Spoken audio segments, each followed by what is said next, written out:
Hey, welcome back to Esther's Breeze, where we sit back, chat, and shoot the breeze. A big thank you to Jenny DeHame. A thank you to Robert D'Alessio, who is my mentor and good friend, to publicist extraordinaire, Mr. Steve Joyner, and to my partner in crime and our techie, Mr. Fernando Renzo. Esther's Breeze is available on Facebook and on Esther's Breeze YouTube channel and on Bobby Short Shorts YouTube channel as well. The audio then gets extracted and we upload it to Spotify and to all other streaming platforms. Today's guest, I'm so excited. I met her backstage. She is lovely, she is gorgeous, and she's a brilliant, brilliant woman. And I cannot wait for you to meet her. Let's introduce Dr. Stone Love.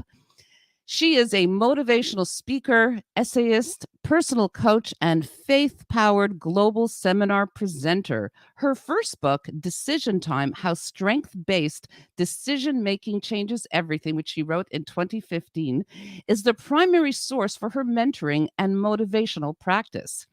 With Now I Am Her, the woman I've always been but had never known, Stone Love shares her love and her own results from practicing the vulnerability and the rigor she encourages in her readers. In this particular book, I Am Her, she deals with subjects such as childhood sexual abuse, mental health care, love, forgiveness, weight loss, and death. She's also a proud mother of 6 and a grandmother, wait for it, of 19. Wait till you see what she looks like. Stone Love enjoys fitness, gardening, travel, and cooking, fine cuisine, etc. She lives in the San Francisco Bay Area with her husband of 30 years. Let's bring her on. Hey, how are you? I'm just fine. How are you? Oh, I am great. Thank you so much. Yes, I 19 grandchildren. How is that possible? Well, we have five daughters and one son, and lots of children when you have five daughters. I can very well imagine. So, let's talk about 2011. You wrote an essay for an anthology for a book called Amazing Women, and you decided to do a story that was very personal and what you refer to as the deep family secret. Now, what made you want to tell that story at that time, and what impact did it have in your life? Well, the book the book was called Amazing Woman, What's Your Story? And my coach at the time, she had asked me, would I be interested in being in an anthology? And that she wanted me to write the most transformational story of my lifetime. I said, I'd love to. Let me think about it. Let me think about what story I'd like to share, and I'll get back to you. And this one story kept popping into my head. It indeed was the most transformational story of my lifetime, but it was a story that I couldn't tell. It was a story that I had rarely shared. I didn't even tell my mother until I was over 21. So she called me back again. She said, Stone, have you gotten the story that you'd like to share? And I said, I must tell you that there is one story that comes to mind, but I can't tell that story. And she says, why not? I said, well, it's a deep secret. It involves my family. I just can't tell that story. And she says, okay, will you tell me the story? So I did. And she said, oh, Stone, you've got to tell that story. You've got to tell that story. And from 2011 to 2022, I still get the chills remembering what she said because she was so right. That was not only my secret, I felt it was all of our secret. So many people had shared that same experience or some variation thereof. And it is a story that needs to be told. It is a story that should be spoke about in families, among friends, everything, because it happens to, well, everybody that we know knows somebody, if it's not themselves, that it has happened to as well. Yeah, no, no, you're very correct, and in fact, you had a memory of something that happened to you when you were 5 years old and something that happened with your close cousins. Mhm. Yeah, that's your first book, Decision Time. And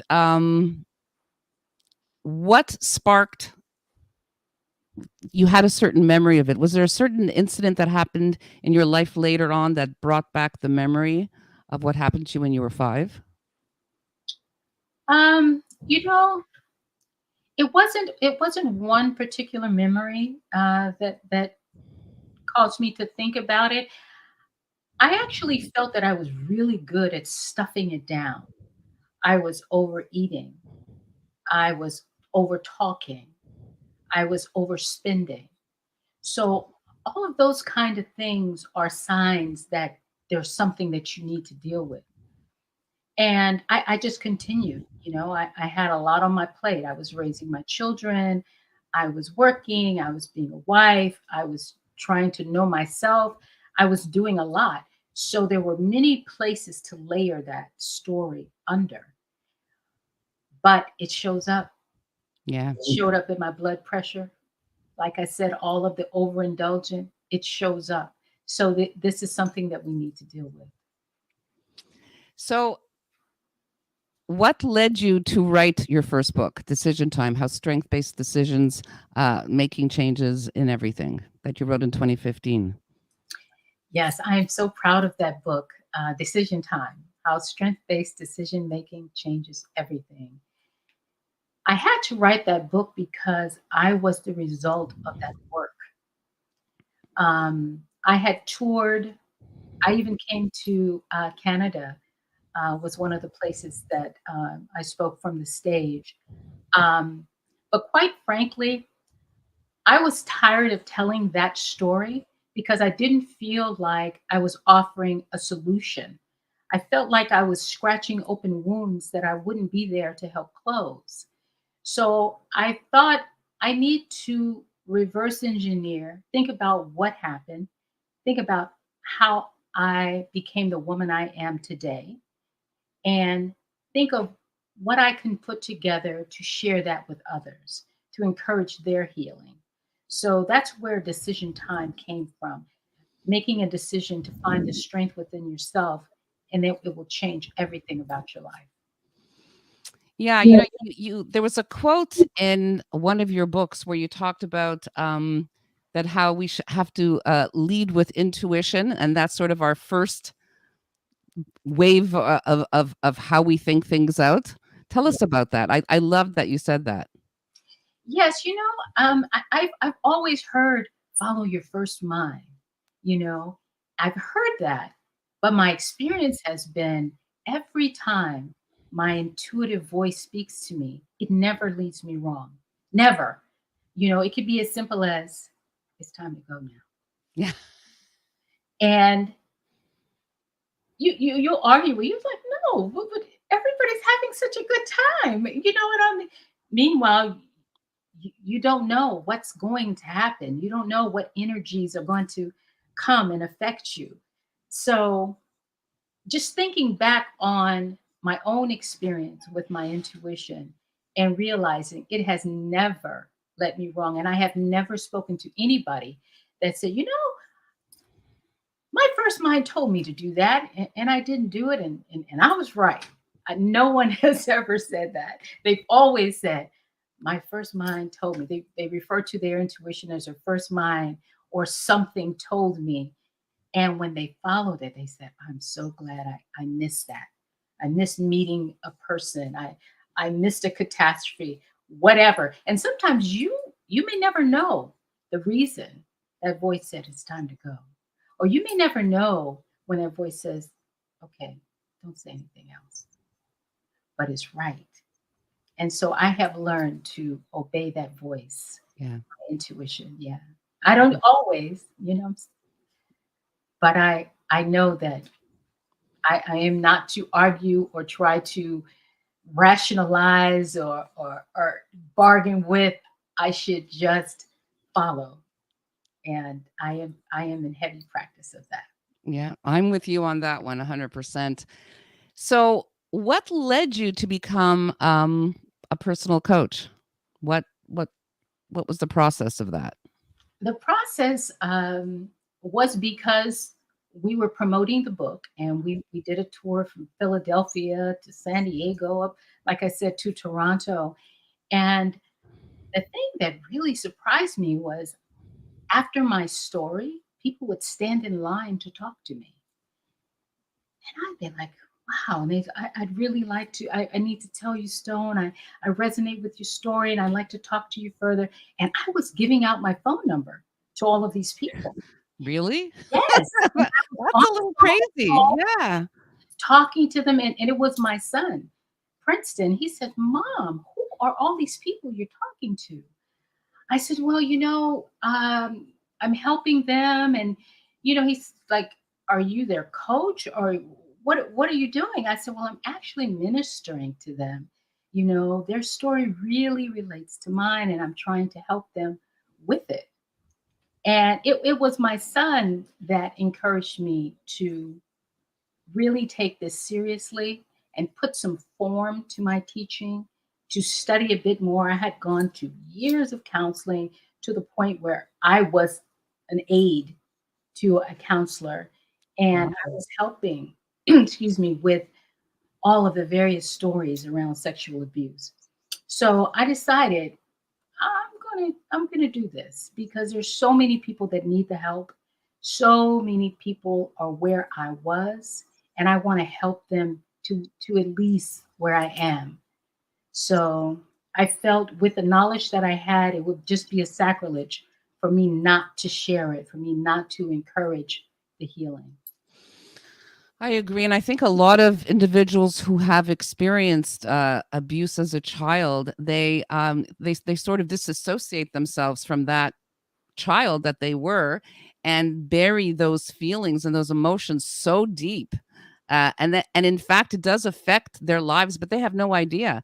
And then there could be something that comes up, and it just sort of it's sort of like a flash of a memory, and it could be very detrimental, and you don't even understand what's happening yourself. And I could see where that could be so helpful to so many people, because I do believe a lot of people bury that, and a lot of people don't have memories of it, or they have vague memories that are almost dreamlike. And so the fact that you went out there and spoke about it, Yeah. that's incredible. And that from that, and people, and you were there for them, and you gave them your phone number. I mean, that just says, describes the kind of person you are. You're there for people. You're sort of there to serve.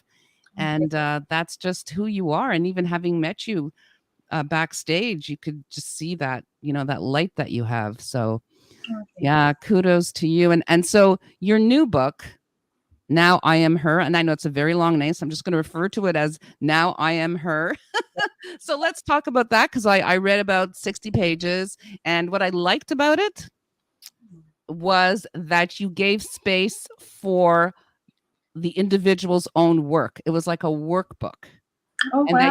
that you ask those questions to, so what is your family's dark secret, as an example, or what is your superpower? And I wanted to write, I was just, but I like I said backstage, there were some parts of the book that I found a little overwhelming emotionally, and it does elicit emotion, and I highly recommend it to everyone, because it's, yeah, I'm even having goosebumps talking about it. But I love that you did that you had a chapter, and then you had pages as a workbook, so that the reader could then write out their story after listening to your story. So Yeah. how did that come to be? How did you decide to write it that way?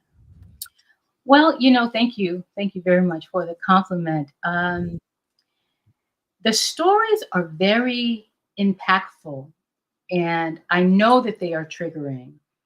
I think I said in the book that as I am writing this sentence, tears are rolling down my face. So it's even triggering for me, and I have lived it, and I am okay now. And it is still something that visits in a haunting way that I have to maintain control over.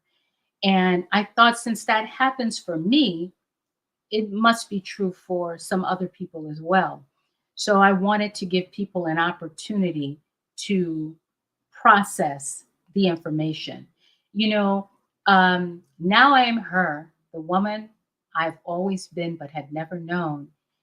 It's not a book to read cover to cover because the subject matter is so relatable. And again, you're digging up stuff, you know, and I thought that it would be great to have my readers write out what they were feeling. Of course, I won't be there to talk to them about how they feel about what they've just read, but most importantly, they're there with their own thoughts and they can write and get whatever healing. And I hope that, I share a story and I also share the upside of it. I tried not to leave people in a way, that they may be feeling about the story as it relates to their own life or someone that they love. So, yeah, I thought having the journal space in the back of the book would really serve them well.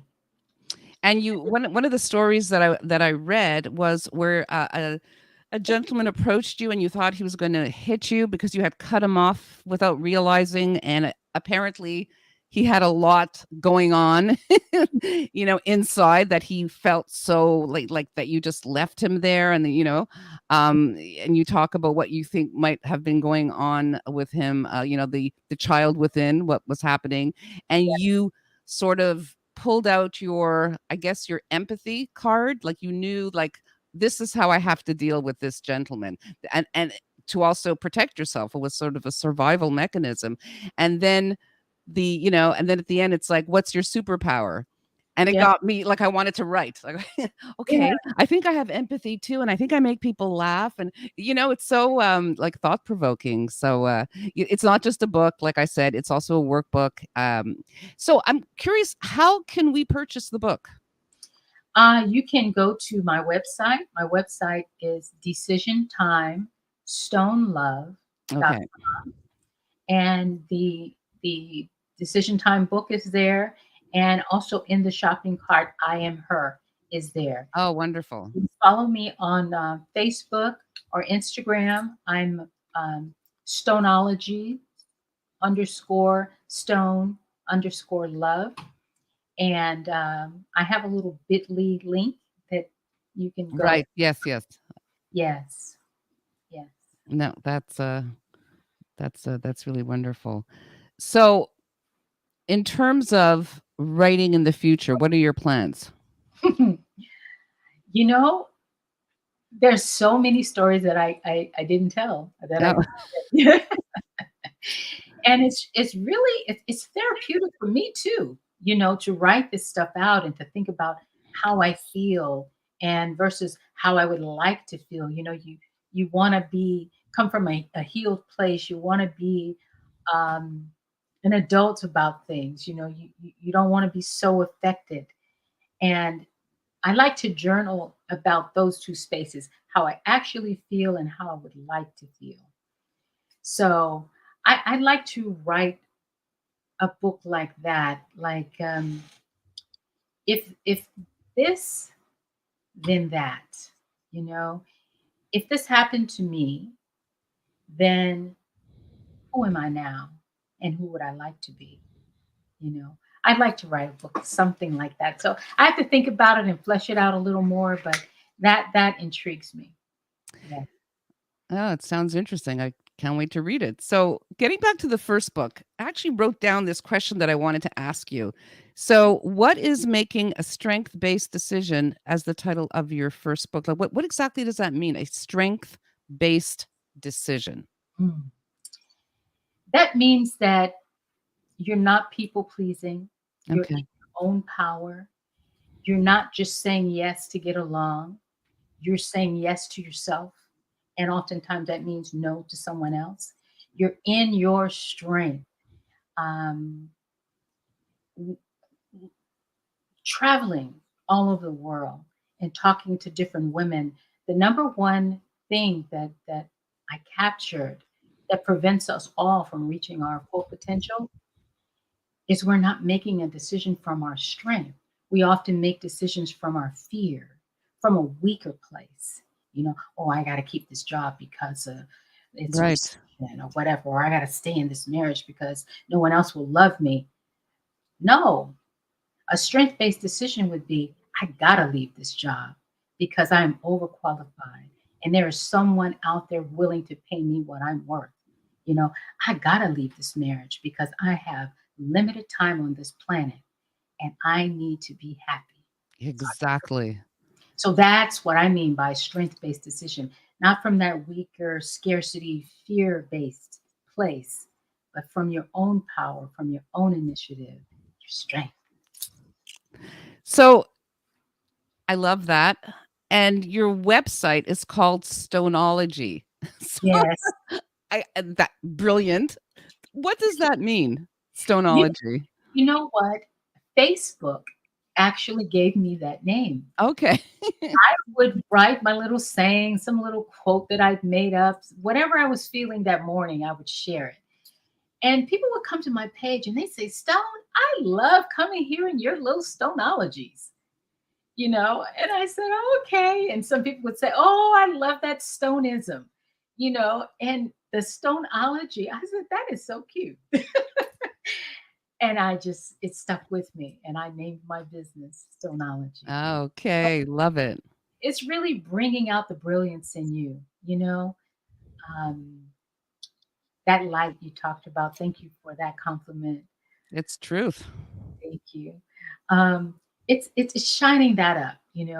The study of your light is what it really means, and that's what it means to me.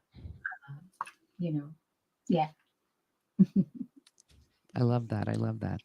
Um, there's another quote that I wrote down. The quote is secrets are what allow emotional manipulation to manifest. Mm. Talk about that. Whew. I believe that we need to recognize the pattern of manipulation because it's a grooming process, especially when we're talking about sexual abuse. Any kind of abuse, there is a grooming process. And I believe if we can recognize that pattern, we can stop the manipulation before it manifests into something horrible like abuse of any form. And if we look at it, we can see patterns. We can recognize patterns going back to an episode. What happened just before that? What happened 3 months before that? And we can journal about that. And then we can lay that over different situations. It happens in the bedroom to the boardroom. People manipulate you to take advantage of you. And Yes. we can see those patterns. And most importantly, recognize the part we played in it. That goes back to the strength based decision making. Don't say yes when you mean no. You know, don't ignore that red flag. Don't ignore your intuition.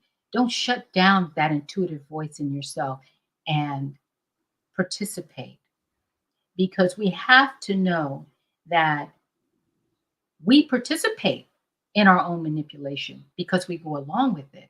And the way out of that is to recognize the pattern. That's very different from fault. Right. I'm not saying fault. I'm saying what's our yes to it? Our yes could simply be, oh, yeah, I'll go to the party. We don't want to go to the party. We don't know the people at the party. The party is too far away. The party is out of our neighborhood. The party is unknown. But we said yes. So it can be as simple as that. Hmm. I think more of us do it than we realize. So there's something else that you write about. You say that it's our decisions, not our circumstances, that define our quality of life. What do you mean by that? Yeah. Well, it's like, oh my God, it's raining today. I'm just so bummed about that. And it will be traffic and wetness and mud and slush. And oh, it just drains me. Or it's raining today. I can wear those red boots and some leggings and I can stay shut in and I can get in a warm blanket, a warm comforter. You know, we look at, we decide to look at the upside of things. We decide to find our comfort even in the realm of catastrophe. There is something there. As simple as it's raining, but I'm breathing on my own. I know all too well what that's like. My mother passed of congestive heart failure. I'm so sorry. Thank you. It was very sunny days, and she still couldn't breathe as fully as she needed to on her own. So simple things like that, making a decision, that is what decides our quality of life, not the circumstance, not that it's raining. Yeah, that's what I mean.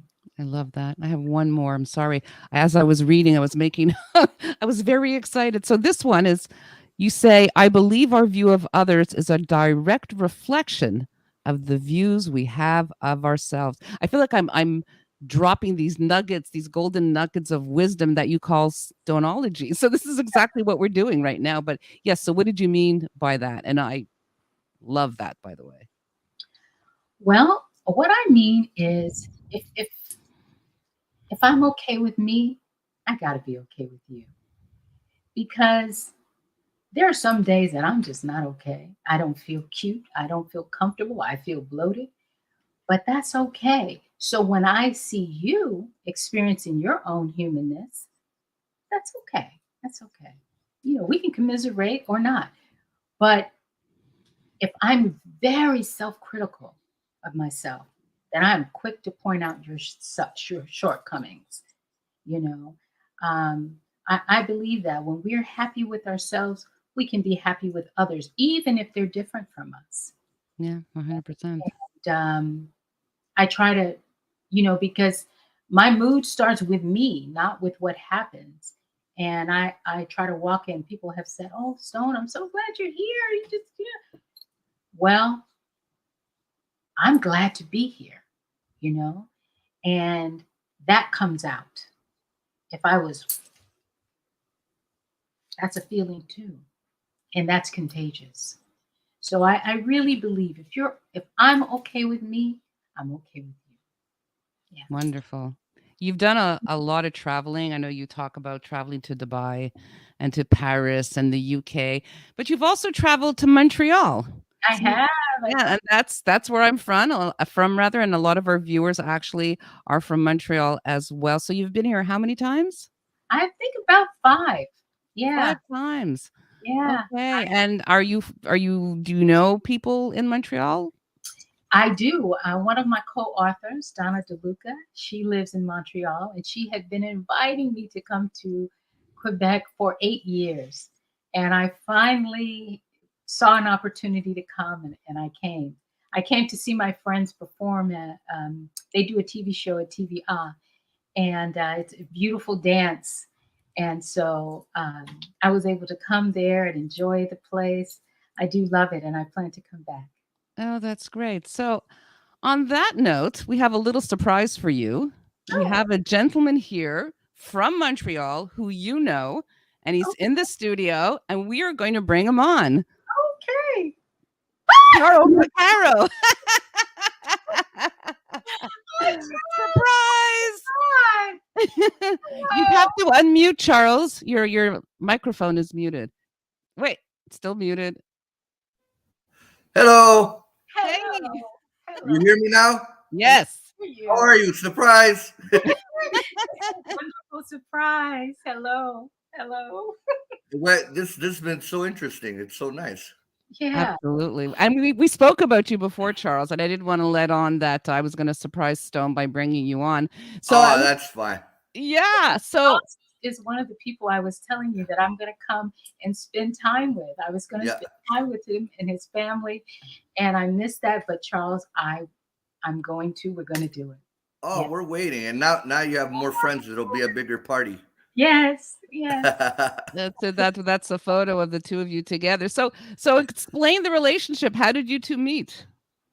Well, a very good mutual friend of ours, Kimberly Thornton. She's in the music industry, and as you can see by Charles's background, he is heavy into music. He makes his Yes, we own know. music. Yes, and she said you should meet my friend in Quebec, and I said absolutely. And it's like I totally forgot about. He's my friend, you know. And he said, "Yeah." We talked over Instagram, and when I came, though, he had a musical date somewhere else, so he wasn't in town. But we still talked. But the next time I came to Montreal, it was like 11 degrees, 11 below maybe. He picked me up from the hotel and we went out, had some onion soup and just talked. He is just great and he is truly my friend. Thank you. So, Thank yeah. you. Aw. And you're awesome. You're awesome. And it's like I tonight you guys got to feed off of each other with the information. And I've read Decision Time, and Mhm. now I'm gonna start reading the new one. And there's it's, even though Stone has a greater impact with women, it helped me as well because we all go through stuff like that. And 100%. it's nice to know that there's books and that people such as Stone to inspire and maybe get us back on track sometimes with their words and their stonism, stonologies. Yeah, the Stoneology. No, in all honesty, Charles, what I read, I was blown away by it. And I was telling Stone, I could only read so much at a time. And that's why I was thankful for the worksheets. So it gave me that break because it's a lot. And yes, it definitely could relate to either gender 100%. It's not just, a female oriented type book. It would work for, for all genders. Absolutely. When I was in Toronto, I did a speaking engagement there. And I remember so vividly this Chinese man came up to me and he was just dressed so beautifully, is why I remember that he was Chinese. But the other thing is that he had a tear in his eye and he said, "Thank you for telling my story." Wow. So I'll never forget him. And I'm so glad that I was able to touch him in that way and start him on his road to healing. Yeah. That's beautiful. Yeah, you see? Absolutely can go either way. Wonderful. So, Charles! yeah, Yeah. how long? So this connection, how long is have you known each other? I don't know, 4 years, four or Yeah. five Okay. years. I met Kimberly through Instagram because I Okay. was soliciting people that have credibility in the music industry, and Stone was also in the music industry way back. Oh, I Yes. didn't know that. Uh, Little Oh my golden yeah, record. goodness. Yeah. Is that yours? What Yeah. is your I, Are you a singer as well? I worked on the marketing team for MC Hammer back in the day. And Get we, can't out touch of this. here. Can't touch that. Oh my and God. and Okay. so Kimberly and I, like, once we became connected on Instagram, more than anything, we became really good friends because we won't get into it because it's your show tonight, but I was with Whitney Houston with my old band, Right. and Kimberly worked for Whitney Houston and she worked for Arista Records, and Mhm. so like I passed the okay, you're my friend kind of thing. You're not just bugging me, right? You're not, and musically, she started becoming more of a mentor Hmm. then and a friend, of course.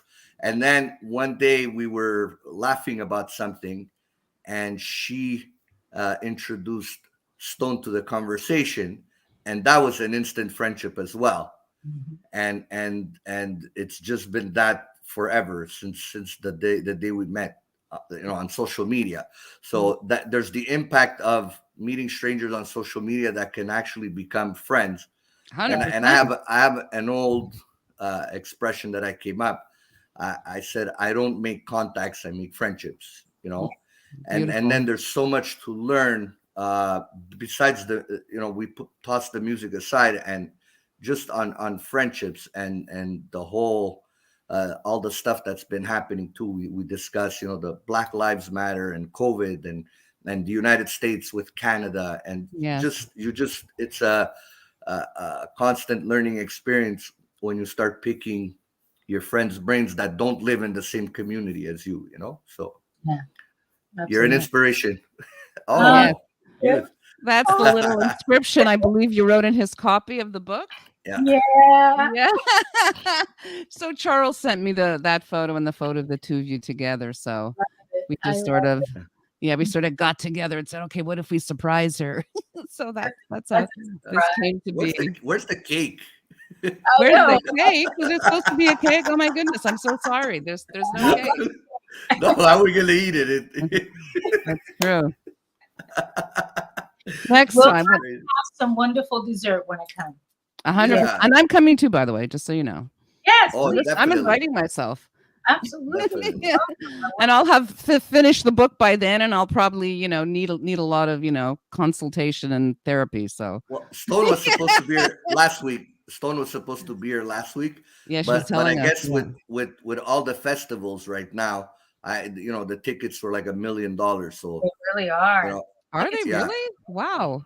they're Well, crazy. there was Grand Prix weekend. There was Yes. comedy started the jazz festival. So Yeah, the they're jazz festival just started. yeah. Yeah. Well, There's hopefully we won't do it in 11-degree weather, but Yeah, my God. My God.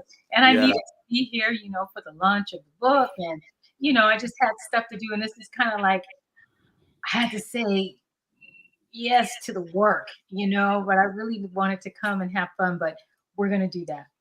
We're yeah. definitely going to do wonderful. I cannot wait. that. Ah, and Bobby Short Shorts wants to come as well. Okay. That's from Jenny DeHame. Yeah. Absolutely. So, Stone, I have a question that I ask every guest from this season, and I'm going to throw it at you as well. If you could turn back the time and talk to your 18-year-old self, what would you tell her? I would say, baby, everything's going to be all right. I Yes. love that. Yes. Perfect. I tell her that all the time. And I tell her that I love her and I respect her for the decisions that she made with what she had at the time. And I have grown and I can make even better decisions for us now. So, yeah. That's beautiful. Thank you so much for being here. You've been an absolute inspiration.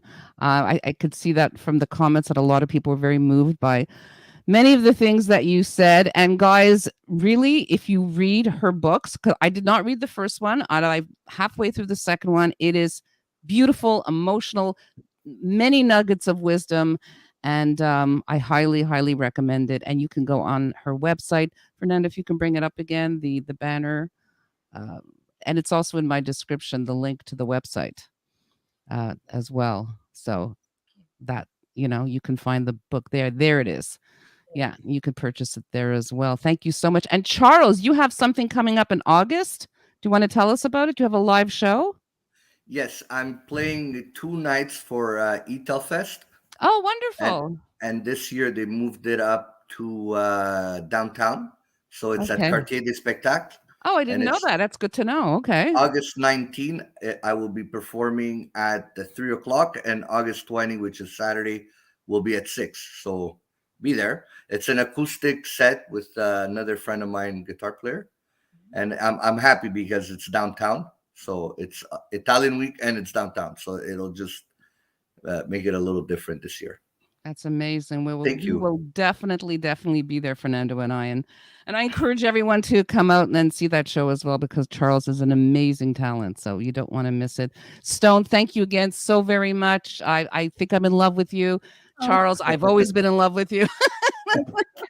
Thank you to everyone who's You guys tuning are in. awesome. you guys, Thanks for having me too for the Of surprise course. cameo. Are you kidding? Yeah, This had to happen. that's I a yeah, love it. wonderful surprise. Yeah. and virtual hugs, and Yeah. we'll speak soon. Yeah, Yes. thank you. Okay. Esther, thank you so much for Oh, having me. absolutely my pleasure. If you could just stay 2 minutes after the show and we will just have an after show little chat. Okay, thank you so much. Thank you, everyone. Thank you so much for tuning in. This has been a great show. We will be back in September. We are taking the summer off. You guys have been amazing. I absolutely love this show, and I can't wait to be back in September and sit back and shoot the breeze. Ciao for now.